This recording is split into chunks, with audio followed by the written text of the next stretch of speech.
Bismillahirrahmanirrahim. Kita malam ini akan membahas tentang sifat munafik. Kenapa pembahasan tentang sifat munafik ini penting? Bukan soal menghindari sifat itu. Karena kalau menghindari sifat itu, mudah-mudahan buat kita mudah. Kita nggak pengen jadi orang munafik. Ada yang bercita-cita jadi munafik? Nggak mungkin ya. Bercita-cita jadi orang yang kufur kepada Allah juga lebih na'udzubillah min dzalik. Dua-duanya bukan life goal siapapun di antara kita. Jadi tujuan kita membahas tentang sifat munafik bukan untuk sekedar terhindar dari sifat-sifat itu. Saya yakin di sini insya Allah nggak ada yang di dalam hatinya ada nifak, ada kemunafikan. Walaupun kita berusaha untuk terus menjaga diri agar terhindar dari sifat-sifat nifak atau kemunafikan. Dan kita membahas tema munafik juga bukan dalam rangka mau menjatuhkan satu orang ataupun satu golongan. Tetapi kita membahas sifat munafik yang lebih pentingnya adalah agar kita bisa menentukan sikap. Kita bisa menentukan sikap pribadi kita, siapa yang harus kita bela dan siapa yang harus kita hindari. Karena itu penting dalam kehidupan kita pribadi dan kehidupan kita berbangsa. Siapa yang kita harus bela dan siapa yang harus kita tinggalkan.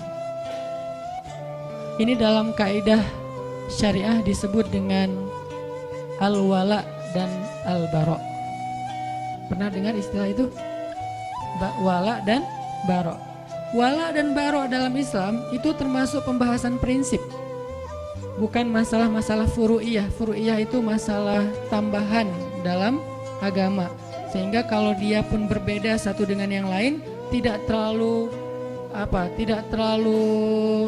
fundamental hasilnya. Tidak membuat seseorang menjadi kafir, tidak menjadikan seseorang langsung dijudge ahli neraka, tidak menjadikan seseorang langsung dijudge sebagai orang yang sesat. Kenapa? Hanya masalah furu', masalah tambahan dalam urusan syariah. Misalnya masalah ibadah sunnah, masalah-masalah yang sering diperdebatkan oleh ulama dalam khilafiyah mazhab, itu namanya furu'. Jadi kalau ulama berbeda pendapat, biasanya itu furu'. Karena ulama tidak berbeda pendapat dalam urusan yang prinsip dalam agama. Mereka tidak berbeda pendapat. Rata-rata kalau kita temukan ada perbedaan pendapat, baik itu fikih ataupun akhlak, maka biasanya itu adalah ciri-ciri permasalahan itu termasuk permasalahan furu'iyah, tambahan, cabang, bukan akarnya tapi cabangnya. Kalau dalam masalah usul, usul itu bahasa Arab yang jadi bahasa Indonesia, usul. Usul itu asal, asal itu bahasa Indonesia juga asli. Karena dulu saya ngajar bahasa Arab dan saya ketika ngajar bahasa Arab bukan ngajar grammar, tapi mencoba untuk ngajarin vocab Arab yang banyak hubungannya dengan bahasa kita, biar nggak terlalu susah menghafal. Ternyata 90% dari bahasa Indonesia itu memang diserap dari bahasa Arab.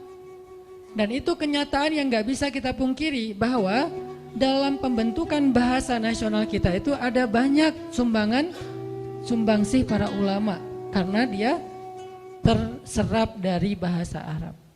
Jadi asalnya asal atau asal, asli, asli, usul, usul ya. Semuanya bahasa Indonesia yang diambil dari bahasa Arab. Jadi asalnya sesuatu itu namanya akar. Furu, cabangnya sesuatu yang tumbuh dari akar. Nah biasanya ulama kalau berbeda pendapat dalam sesuatu pasti itu furu'iyah. Sehingga kalau kita mendengar ada pendapat yang satu mengatakan A, yang satu mengatakan B, berarti itu masalah furu'iyah. Dan kita nggak perlu ribut dalam masalah itu. Kalau masih ada yang ribut dalam masalah furu'iyah, maka dia terjebak ke dalam sebuah sikap agama yang dikenal dengan istilah takalluf. Apa itu takalluf? Takalluf itu berlebih-lebihan. Mungkin bahasa yang sedang lagi ngetren sekarang radikal. Apa itu radikal? Terlalu membesar-besarkan sesuatu yang sebetulnya kecil. Itu makna radikal dalam konteks agama kita, yaitu takalluf, melebih-lebihkan. Sesuatu yang masih bisa ditolerir tapi dibahas setiap hari. Seolah-olah itu menjadi prinsip agama. Seolah-olah yang melanggar itu langsung masuk neraka besoknya. Seolah-olah dia itu di neraka yang paling dalam. Seolah-olah dia yang paling celaka di muka bumi. Nah ini namanya takalluf. Nah, ini radikal yang sebenarnya. Terlalu takalluf dalam urusan furu, dalam urusan mazhab. Sehingga sikap kita dalam perbedaan mazhab adalah respect, no judgment, menghargai pendapat yang berbeda. Jadi malam ini kita akan membahas salah satu yang usul, yaitu masalah kemunafikan. Ini yang pertama sekali Allah ceritakan di Al-Quran ketika Allah membuka surat Al-Baqarah. Walaupun surat Al-Baqarah itu turunnya belakangan, tetapi ditaruhnya di depan. Langsung setelah Ummul Kitab, seolah-olah Al-Baqarah itu anak pertama. Karena Al-Fatihah ibunya kan? Ibunya Al-Kitab, maka anak pertamanya Al-Baqarah, anak sulung nih. Dan yang paling panjang di Al-Quran. Tapi sebagian besarnya Madaniyah, turunnya di Madinah, walaupun berangsur-angsur. Turunnya di Madinah, tapi kok ditaruh di awal? Saking pentingnya pembahasan yang ada di dalam surat Al-Baqarah. Sampai sebagian ulama mengatakan Al-Baqarah itu sepertiga syariah. Jadi siapa yang bisa mengamalkan surat Al-Baqarah, bukan menghafal, mengamalkan surat Al-Baqarah, dia sudah mengamalkan sepertiga dari agama. Jadi siapa yang bisa mengamalkan Al-Baqarah, maka dia sudah mengamalkan sepertiga dari agama. Dan tahukah kita bahwa Umar ibn Khattab itu mengamalkan surat Al-Baqarah butuh waktu 13 tahun. 13 tahun mengamalkan Al-Baqarah, bukan ngafal. Kalau ngafal buat mereka gampang. Bahkan di antara mereka ada yang ngafal 1 juz itu dengan sekali dengar. Sekali dengar langsung hafal, berarti 1 jam 1 juz. Itu pemecah rekor paling dahsyat. 1 juz 1 jam. Kalau di zaman kita mungkin paling cepat 1 juz 1 hari. Itu juga udah jenius banget. Tapi sahabat menghafal 1 juz lebih 1 lembar, yaitu surat Al-An'am 1 jam. Sekali dengar. Dan 1 jam itu bukan hafalan pertama. Kalau di teman-teman teras tahfiz pasti ngerti lah. Hafalan pertama itu kan yang penting udah hafal, cuman gak lancar, belum bisa di store kan. Belum mutkin gitu. Itu sekali dengar 1 jam mutkin. Dan ukuran mutkinnya nggak ada 1 huruf pun yang salah. Nggak ada 1 huruf pun yang salah. Siapa dia? Abdullah ibnu Mas'ud.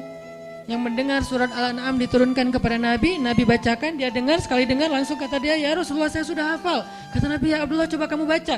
Dibaca dalam keadaan menghafal, nggak ada 1 huruf pun yang salah. Itu bukan mutkin lagi, udah copy paste itu. Kita kadang-kadang copy paste aja masih ada yang ketinggal, komanya, emotikonnya nggak kebawa gitu kan ya. Ini benar-benar dahsyat. Ternyata bukan itu masalahnya. Kenapa Umar kok mengamalkan Al-Baqarah 13 tahun? Bukan soal hafalannya, bukan soal membacanya. Ngamalin 1 ayat demi 1 ayat sampai dawam. Butuh 13 tahun mengamalkan Al-Baqarah. Saking luar biasanya surat Al-Baqarah. Sehingga Allah Subhanahu wa taala menyebutkan dan meletakkan Al-Baqarah menjadi surat pertama setelah Al-Fatihah. Bisa dibilang dia adalah surat-surat pembuka di dalam Al-Quran. Lalu ketika kita membaca surat Al-Baqarah, maka prolog atau mukaddimah dari kepalanya surat Al-Baqarah, headline-nya surat Al-Baqarah itu adalah langsung Allah berbicara tentang 3 golongan manusia. Di awal kita buka Al-Baqarah langsung Allah bicara tentang 3 golongan manusia. Golongan pertama mukmin, ada di ayat 1 sampai 5. Berapa ayat? Cuman 5 ayat. Lebih efektifnya lagi 4 ayat, karena alif lam mim itu termasuk ayat mutasyabihat yang tidak ada yang tahu artinya selain Allah. 5 ayat berbicara tentang orang mukmin. Kemudian golongan kedua, orang yang kafir, artinya orang yang ingkar kepada Allah Subhanahu wa taala, enggak percaya dan tidak beriman. Berapa ayat? Cuman 2 ayat. Ayat 6 dan ayat 7. Beres itu Allah bicara tentang orang munafik dari ayat 8 sampai ayat 16. Berapa ayat? 9 ayat. Dari ayat 8 sampai ayat 16. 9 ayat bicara tentang orang munafik. Apakah sudah selesai? Belum. Sisanya Allah kasih contoh-contoh orang munafik di banyak ayat di Al-Baqarah, di banyak surat, di sisa-sisa surat yang lainnya. Dan kalau Allah udah bicara tentang orang munafik, kesan emosionalnya tuh kelihatan banget di ayatnya. Allah kalau bicara tentang orang kafir, kesannya flat. Kalau bicara tentang orang mukmin, rahmah. Allah tuh sayang banget sama mereka. Kalau Allah bicara tentang orang munafik, Allah itu kayak emosi banget tuh. Disebutin orang munafik tuh gini, kalian harus hati-hati ya, kalian harus hati-hati. Jadi Allah itu kayak khawatir banget kita terhadap perangai dan kejahatan orang munafik. Allah kalau bicara tentang orang kafir itu hanya bicara tentang surga neraka, bicara tentang kehancuran mereka. Tapi kalau bicara orang munafik, isinya adalah kalau kita mau bikin poinnya, wahai orang hamba-hambaku yang beriman, hati-hati sama mereka. Itu intinya. Makanya saking Allah pengen kita hati-hati dengan orang munafik, penjelasan orang munafik di Al-Quran itu tuh detail banget. Contohnya tuh banyak banget. Kenapa? Karena mereka lebih bahaya daripada orang-orang kafir dalam perangai, perilaku, gangguan, dan siasat mereka kepada orang yang beriman. Makanya kita diajarkan di Al-Quran bukan ayat tentang permusuhan. Ini bukan ayat perpecahan, ini bukan ayat permusuhan. Kalau kita menuduh bahwa membahas tentang munafik itu berarti memunculkan permusuhan, berarti kita menuduh Al-Quran memunculkan permusuhan.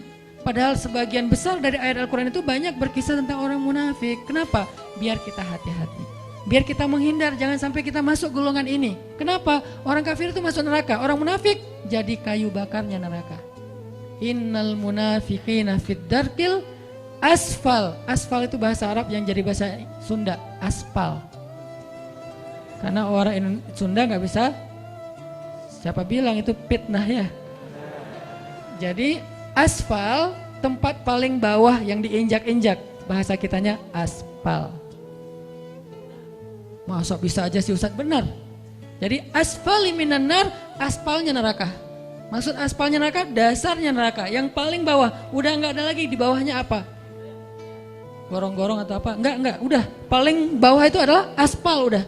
Berarti yang disebut dengan aspal, bahan bakarnya, kayu bakarnya dibuat dari bukan kayu bakar, batu. Karena bahan bakar api neraka itu adalah batu.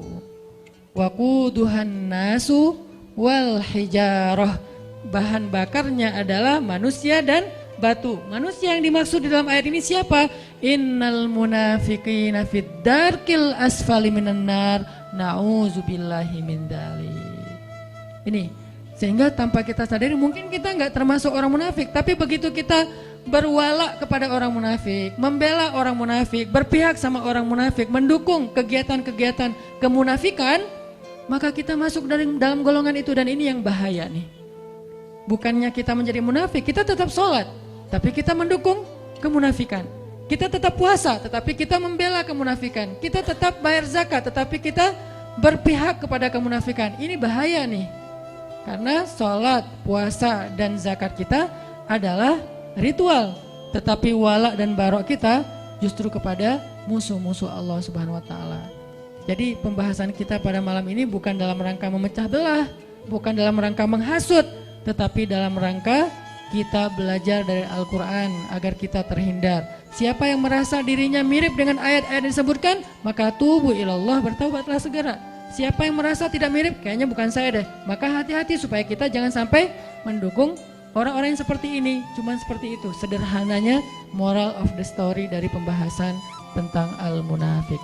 Jadi dalam konteks Islam kita nggak boleh berpihak kepada orang munafik. Tapi kalau kita kasihan kepada dia secara manusiawi, itu sangat boleh, bukan hanya boleh, harus. Jadi kita harus bedakan mana sifat kita sebagai sesama manusia, mana sikap kita dalam urusan agama, itu beda.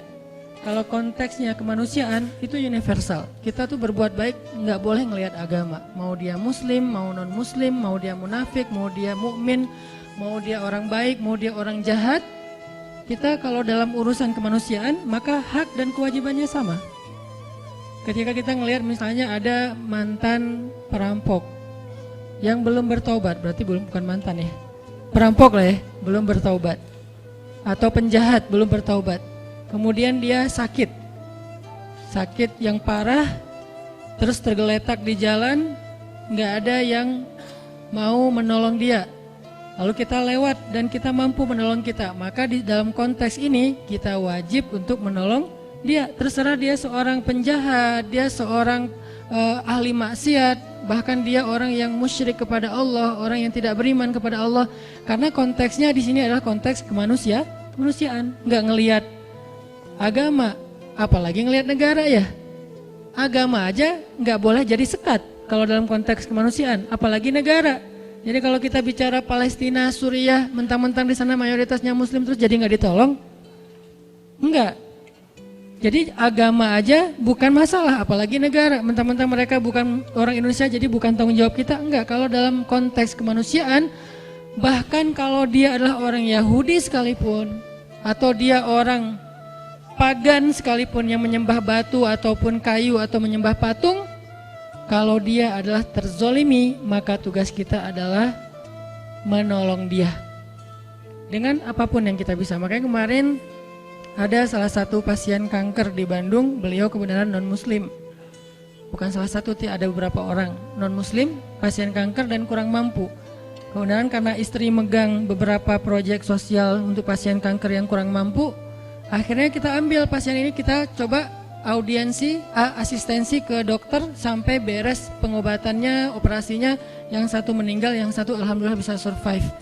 Dan kita nggak mempertanyakan, wah ini kayaknya non muslim nggak usah ditolong, kayaknya kalau ditolong nggak ada pahala. Pahalanya sama, mau dia muslim mau non muslim, pahala menolong dia adalah sama karena dia manusia dalam konteks kemanusiaan universal. Ini tidak ada perdebatan di antara ulama. Dalam konteks muamalah juga kayak gitu.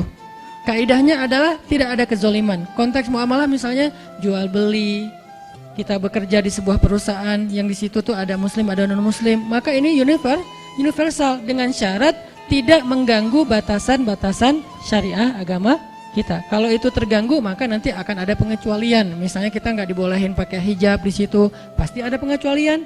Misalnya kita di situ dipaksa untuk minum khamar seperti yang kerja di Jepang misalnya. Selebrasi mereka itu minum sake misalnya. Kalau kita nggak minum maka kita dimarahi atau dipecat. Di sini ada pengecualian. Tapi kalau tidak membatasi atau mengganggu batasan syariat, maka tidak masalah kita bermuamalah dengan siapapun, bahkan kepada orang yang tidak beriman sekalipun. Apalagi kemanusiaan. Tapi kalau dalam konteks sikap agama, nah ini lebih spesifik lagi. Di situ beda antara mukmin, kafir, munafik beda. Kafir juga ada dua, ada yang harbi, ada yang zimmi. Yang harbi itu yang memerangi kita, yang zimmi dia tidak memerangi kita, maka kita boleh berbuat baik kepada dia. Namanya non-muslim. Yang tidak memerangi kita. Kalau yang memerangi kita dalam Al-Quran disebut kuffar. Kalau yang tidak memerangi, mereka tidak dipanggil dengan bahasa orang kafirun, tetapi mereka disebut dengan orang Yahudi, orang Nasrani, orang musyrikun dan seterusnya. Intinya adalah kita tidak ada kewajiban atau anjuran untuk memusuhi mereka. Mereka adalah saudara kita dalam kemanusiaan, dalam negara, dalam bangsa, dalam suku. Dalam konteks apa? Dalam konteks muamalah, dalam konteks kemanusiaan. Kalau dalam konteks agama, kalau mereka tidak memerangi kita, maka kita nggak boleh dilarang untuk menyakiti mereka, apalagi memusuhi mereka. Bahkan jika ada pertikaian antara non-muslim dengan muslim, kita nggak boleh berpihak berdasarkan agama. Ada pertikaian nih dalam urusan muamalah, urusan dagang kah, urusan jual beli kah, jual beli tanah, jual beli rumah, jual beli mobil dan seterusnya. Ada masalah nih, termasuk masalah misalnya kayak masalah pekerjaan, masalah muamalah. Kalau misalnya ada pertikaian di antara mereka, nggak boleh kita berpihak karena dasarnya agama. Nih saudara saya muslim, saya belain dia. Belum tentu dia benar, bisa jadi dia yang salah. Maka di situ konteksnya adalah adil. Nggak boleh gara-gara kita beda agama terus kita bersikap zolim. Kalau dia beda agama dengan kita tapi dia konteksnya di situ korban, maka kita harus membela dia, bahkan terhadap saudara kita yang sama-sama muslim kalau ternyata saudara yang muslim itu adalah justru yang zalim. Jadi inilah konsep adilnya Islam. Dan di sini kita juga belajar tentang bab wala dan barok dalam contoh-contoh yang sederhana. Jadi nggak boleh mentang-mentang pokoknya belain aja yang namanya muslim, kita harus bela. Nggak. Unsur akhaka zaliman au mazluman. Tolonglah saudara kamu dalam keadaan zalim atau terzolimi. Ini maksudnya apa nih? Kan kita harus nolongin saudara kita Ustaz walaupun dia zalim. Menolong saudara kita yang zalim artinya hindarkan dia dari kezaliman. Kalau dia udah terlanjur melakukan kezaliman, maka tegakkanlah keadilan. Wa'adilu huwa aqrabu littaqwa. Bersikap adillah karena dia yang paling dekat kepada ketakwaan. Bahkan kepada orang yang kita benci kita harus bersifat adil, fair bahasa sederhananya. Kayak gimana? Kita nggak suka dengan satu kelompok. Apakah dasarnya agama, dasarnya golongan, dasarnya emosional pribadi, nggak suka aja dengan satu kelompok. Kan ada yang suka gitu ya. Satu grup WhatsApp nggak suka kepada grup WhatsApp yang lain. Namanya grup sebelah. Terus gara-gara kita nggak suka, kita bersikap nggak fair, ini bukan sifat muslim. Kenapa? Allah berfirman, wala yajrimannakum syana'anu qaumin ala alla ta'dilu i'dilu huwa aqrabu littaqwa. Janganlah kebencian kalian kepada satu grup WhatsApp. Ini terjemahan apa? Ini contohnya. Janganlah kebencian kalian kepada satu kelompok, satu golongan, satu grup membuat kalian bersikap tidak adil kepada mereka. Maka bersikap adillah, karena keadilan itu dekat kepada ketakwaan. Jadi nggak boleh gara-gara kita nggak suka, terus kita nggak fair dalam urusan muamalah, dalam urusan hak dan kewajiban, dalam urusan kemanusiaan nggak boleh. Tapi dalam urusan sikap, agama, dakwah, dan syariah, maka di sini ada penjelasan dan koridornya sendiri.